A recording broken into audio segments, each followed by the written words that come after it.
Bonjour, mesdames et messieurs, et bienvenue à Vidéozone 3000. Cette semaine, je vais vous présenter une interview. Ça se passe en Europe, ça, c'est en France. Moi, j'écoute Alliance Humaine 2020 depuis bien des années. Et puis, la semaine passée, ils ont passé une interview avec un psychologue, le psychologue Marion Saint-Michel. Et puis, elle a passé à une émission, puis elle s'est fait interviewer. Et puis, le sujet, c'était la gouvernance pervers. C'est quoi ça, la gouvernance pervers? Vous allez vous apercevoir que quand on va développer c'est quoi, c'est pas juste en France que ça s'est passé. Ça s'est passé au Québec avec Legault puis Arruda, là, quand ça a commencé, le COVID, là, toutes les contradictions qui se disent, là, ben c'est ça. Elle explique c'est quoi ça, la gouvernance pervers. On l'a eu, nous autres aussi, au Québec, cette affaire-là. Fait que je vais vous la présenter. Ça dure à peu près 15-16 minutes, et puis je vais revenir après. OK?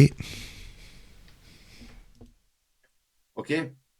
Allez, un grand merci à Clémence Oudiakova de Toxin, nous dit Marion Saint-Michel. C'est elle qui a écrit ce bouquin. Je vais vous passer l'extrait de son interview qui est passionnant. Elle est sublime. C'est une psychologue telle qu'on aime les entendre. Analyse écrite de la gouvernance sous l'angle de la perversion par Marion Saint-Michel, psychologue. Je vous propose d'écouter cette interview de Clémence Oudiakova sur Toxin. Passage, je salue tout le travail de Toxin. Dans son entité, ils font du travail remarquable comme média indépendant. Et nous écoutons cette interview et on se retrouve tout de suite après. Attends, une petite mise à jour. Ah, elle rame un petit peu. Ça rame un petit peu. Attends, hein. Je vais l'enlever. Je vais cliquer de nouveau sur celui-ci. Ah, ah. Attends, ça y est, celui-là, il marchait. Bon, eh bien, on regarde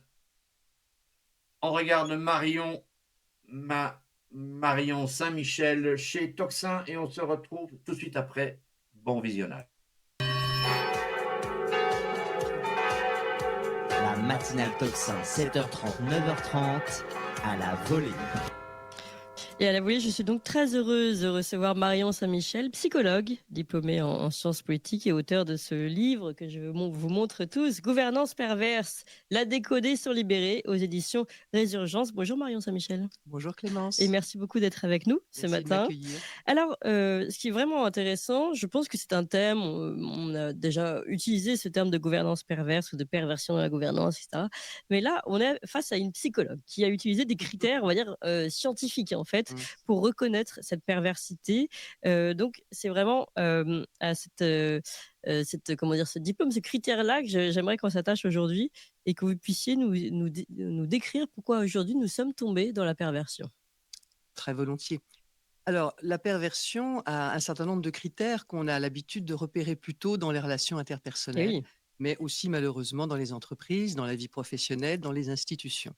Donc, la perversion, ce n'est pas seulement de la psychopathologie individuelle et je crains malheureusement, c'est un peu mon hypothèse dans ce livre, que la perversion soit devenue un système de gouvernance en tant que tel et déjà dans la société, pas seulement au niveau, de la politique qui malheureusement, aujourd'hui, nous démontre à quel point c'est quand même le cas.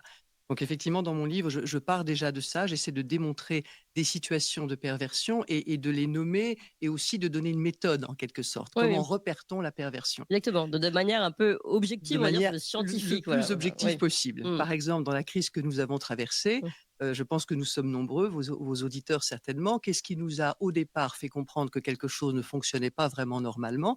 Bah, à mon avis, ce sont les premiers mensonges. Quand on nous a dit que, les masques étaient inutiles, qu'on a découvert quelques semaines après que, comme par hasard, on n'en avait pas et que du jour au lendemain, ils sont devenus indispensables, on a été obligé de se demander si on ne nous avait pas dit ça tout de même parce qu'on n'avait pas de masque. En tout cas, personnellement, c'est la première chose qui m'a alerté Oui, et je me suis dit, comme beaucoup certainement, si nous sommes devant une crise dramatique, si nous sommes devant une pandémie, on ne peut tout de même pas nous mentir. C'est pas possible. On ne Non. peut pas envisager Normalement, non. que nos gouvernants nous mentent et qu'on commence comme ça pour traiter la chose. Donc, la première chose, bien entendu, pour la perversion, c'est le mensonge. Mais il y a plein de gens qui mentent et qui ne sont pas nécessairement pervers. Qu'est-ce qui va se passer après? Après le mensonge, il y a ce qu'on appelle les doubles langages. On vous dit une chose et en fait, on en fait une autre. Il ne faut pas oublier que sur le plan de l'étymologie, pervertir, ça veut dire retourner en son contraire. Donc la personne perverse, et on a eu un exemple tout à l'heure sur lequel je souhaiterais revenir avec ce que nous a dit Monsieur Patrick Legras, les agriculteurs actuellement, Oui. j'en parle beaucoup dans mon livre, on nous annonce quelque chose. Mhm. Et en fait, le véritable objectif, c'est le contraire. Oui. Je prendrai un exemple très simple. On a bien entendu dit qu'on gardait les personnes âgées dans les EHPAD et on évitait toute visite pour les protéger, bien entendu. Au lieu de les protéger, d'une certaine manière, on les a fait mourir à petit feu. Mhm. Et un bel ouvrage de Marie de Henzel, mais il y a plein de mes collègues qui ont remarqué ça, bien sûr, et qui l'ont tout de suite nommé. Quand on isole une personne âgée et qu'on la coupe de tout lien, il est évident qu'on la tue. Mhm. On la tue moralement, on la tue psychiquement et éventuellement on la tue pour de bon. Mm. Donc, vous voyez, on annonce qu'on va prendre soin des populations. Ça a été toute l'histoire de la crise Covid. On annonce qu'on va prendre soin des populations. La vérité, c'est qu'on fait tout le contraire. Oui. On les abîme, on les martyrise d'une certaine manière. Mhm. Donc, la bienveillance apparente cache en fait une véritable malveillance. Et comment on repère ça? On repère ça dans la duplicité du discours. Alors, il y a un tas de choses techniques dont je parle un peu dans le livre, je ne vais pas trop m'étaler dessus aujourd'hui, mais il y a bien sûr ce qu'on appelle les syllogismes. Par exemple, on vous tient des raisonnements qui ne sont pas des raisonnements, et quand vous les prenez rapidement, vous avez l'impression que ça paraît logique. Vous acceptez, surtout quand vous êtes, par exemple, dans un état de peur. La Oui. peur sidère l'intelligence. On sait que le cortex se calme pendant quelque temps, et ce sont les parties les plus instinctives de notre psyché qui se mettent en route. Donc, nous sommes sidérés par la peur. On nous dit, on nous propose quelque chose, on ne l'analyse pas vraiment, et puis finalement, on se rend compte que ce qu'on nous a dit était totalement contradictoire. Le fameux « en même temps » du président, Alors, on il va faut y arriver. savoir que sur un plan psychologique, ça s'appelle créer de la dissonance cognitive. À quoi sert la dissonance cognitive? À vous rendre fou. Ouais. C'est-à-dire, dans un premier temps, à saturer votre intelligence et progressivement à vous dissocier. C'est-à-dire qu'une partie de votre être entend ce qu'on vous dit, entend la partie, mettons, blanche de ce qu'on vous dit, et l'autre partie entend la partie noire. Sauf qu'elles sont incompatibles. Mhm. Dans un premier temps, vous essayez de les rendre compatibles. Vous cherchez le lien, vous cherchez où est la cohérence. Dans un second temps, comme vous ne la trouvez pas, vous vous dissociez. C'est-à-dire qu'il y a une partie de vous qui croit effectivement que c'est blanc et l'autre partie qui croit que c'est noir. Et là, il faut savoir que la dissonance mène à la schizophrénie, ce qu'on sait depuis très longtemps, le fameux double bind, le double discours, le discours contradictoire. C'est un peu viens ici, fous le camp.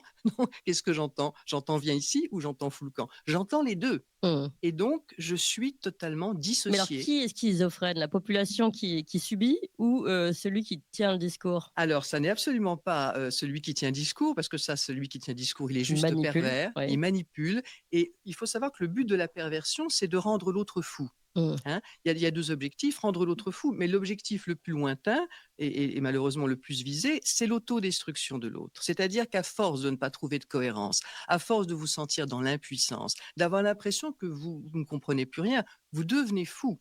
Mais vous devenez fou parfois réellement. Alors, avec quelle possibilité? Soit quelque part, vous lâchez prise, c'est-à-dire vous ne cherchez plus à comprendre. Ouais. Alors ça, beaucoup de gens On ont en connaît témoigné de beaucoup. ça. Oui. On m'a dit blanc, on m'a dit noir, on nous Mhm. a dit qu'il fallait faire comme ci, ensuite on nous a dit qu'il fallait faire autrement. Je lâche l'affaire, je Un fais, abandon. j'abandonne. Mhm. Je fais finalement ce qu'on me dit de faire, dans le meilleur des cas, ou bien je ne fais plus rien. Et surtout, je ne cherche plus à comprendre. Et ça, bien entendu, c'est l'objectif qui est recherché. Et la deuxième option, c'est se bourrer de psychotropes. Et on voit que la France est la première consommatrice de psychotropes Bien en Europe. entendu, bien entendu. C'est Bon, ça intéressant, ne ça, date quand pas même. quand même de la crise Covid, Oui. malheureusement, mais tout ne date pas de la crise Covid, on le sait. Je pense que ce que je suis en train d'écrire et que beaucoup de vos invités décrivent, ça date de décennies, pour pas dire de beaucoup plus loin que ça. hein, sauf que nous l'avons vu vraiment en action pendant le Covid et là, il n'a plus été possible de le nier. Alors, avant d'aller sur le cas pratique, puisque vous en avez proposé un finalement dans Oui. votre livre, en étudiant, on va dire, à l'image Emmanuel Macron, et moi ça m'intéresse qu'une Oui, psychologue regarde oui, Emmanuel Macron. oui. Donc, avant d'aller dans ce cas pratique, je voudrais aller sur ce sujet quand même des psychotropes et vous dites l'objectif c'est de rendre fou. Mmh. Et maintenant, en tout cas, vous avez dit que ça dépend, ça n'est pas né au moment de la crise Covid, mais en tout cas, ce qui est certain, c'est qu'il n'y a jamais eu autant de mal-être en France, la jeunesse, il n'y a jamais eu autant de suicides de jeunes. Et puis, on a dit la France, première consommatrice de psychotropes.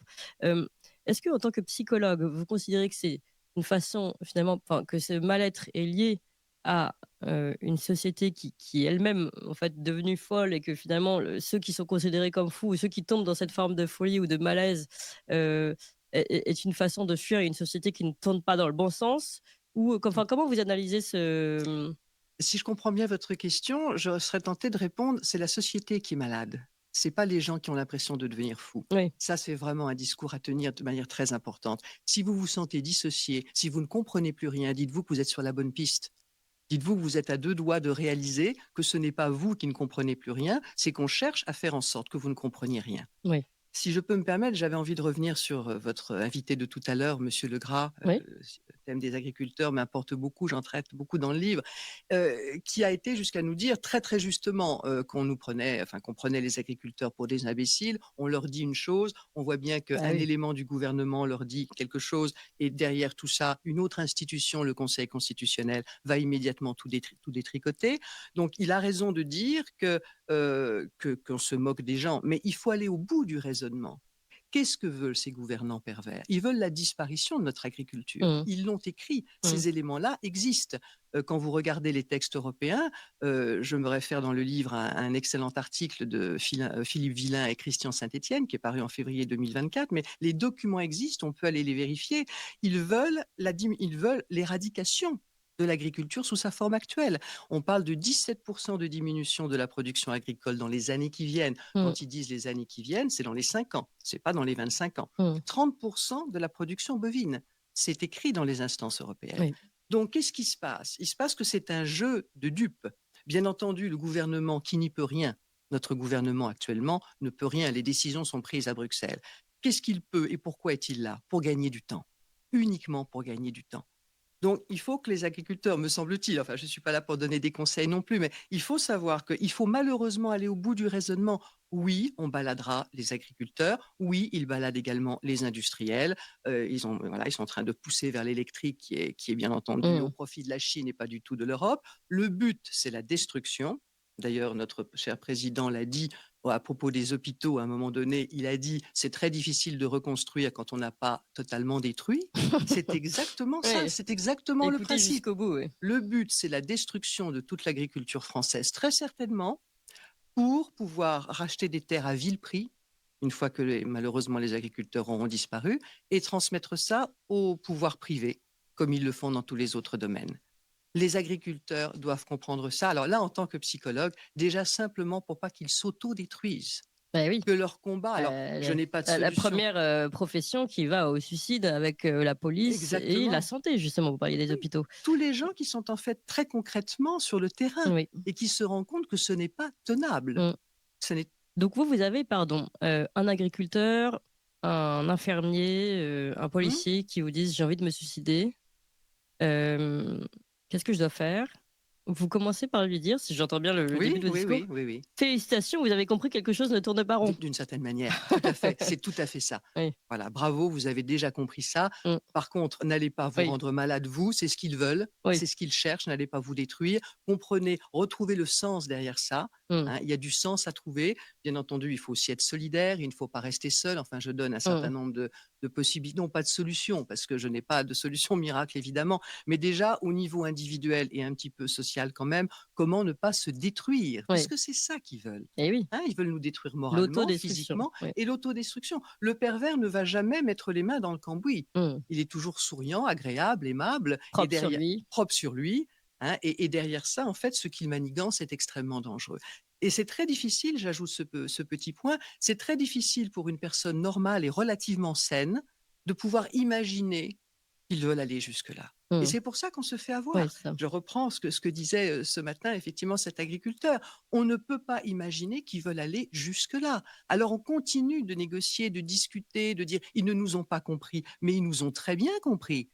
Ils ont parfaitement compris. Mmh. Simplement, ils ont leur logique, ils ont leur agenda, ils vont dans leur direction. Et ce dont ils ont besoin pour l'instant, c'est de gagner du temps. Ouais. Voilà, il faut savoir ça. Mais Qu'est-ce qu'il faut faire? C'est un autre aspect des choses. on comprend en fait, en effet, que votre patient puisse se sentir beaucoup mieux à partir du moment où vous lui expliquez: «Félicitations, vous avez compris, la maladie s'appelle la société perverse», en fait. Tout à fait. Parce qu'on C'est le tout à fait sait, ça. que les gens, quand les gens sont malades, mais ça, c'est pas forcément psychologique, quand ils sont contents de savoir contre quel mal, et souvent ils disent: «J'ai enfin pu mettre un nom à ma maladie, donc je me C'est sens ça. mieux». C'était tout à fait mon objectif dans ce livre. Voilà. Comprendre de quoi nous sommes malades et Mmh. de quoi nous ne sommes pas malades. Et ça n'est pas ce qu'on nous dit, bien entendu. C'est en général, d'ailleurs, à peu près l'inverse de ce qu'on nous dit. C'est une bonne façon de trouver la vérité. C'est de se dire que c'est à peu près l'inverse des discours qui sont tenus sur les plateformes officielles, que ce Oui. soit les médias mainstream. Je parle évidemment des médias dans le livre, Mmh. mais vous connaissez le Oui, sujet oui. beaucoup mieux que moi. Tout à fait. Hein, mais quels que soient les sujets qu'on prend, l'autre point peut-être important à préciser, c'est que tout est lié. C'est aussi ce que j'ai voulu démontrer dans ce livre. On a l'impression qu'on a plein de problèmes en France. Non, Mmh. on n'en a qu'un. Mmh. Que vous preniez tout à l'heure, vous parliez des DPE, Mmh. on a quand même ce système d'avoir dit que de toute façon, il n'y aurait plus de propriété, on Oui. ne serait plus propriétaire et vous serez soi-disant heureux quand même. Oui. Donc on commence avec ça. Et on commence à détruire la propriété en commençant bien sûr toujours par les plus modestes et les plus pauvres, c'est-à-dire ceux qui ont du mal à se défendre.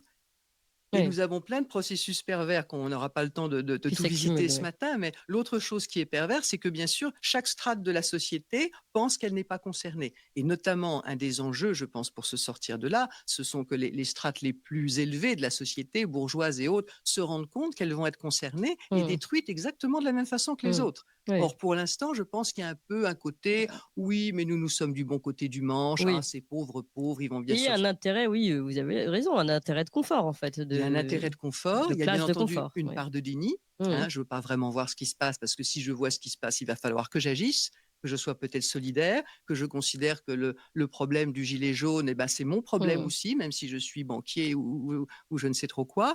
Donc, il va falloir comprendre, et l'histoire nous le démontre, je ne suis pas historienne, mais quand même, je me suis un petit peu plongée dedans, que de toute façon, dans les systèmes pervers, tout le monde est concerné, y compris les gens qui ont soutenu le système Bien sûr. Ah oui. sont éventuellement les derniers à tomber, et encore, Oui. pas toujours, mais de toute façon, à terme, tout le monde disparaît. Oui.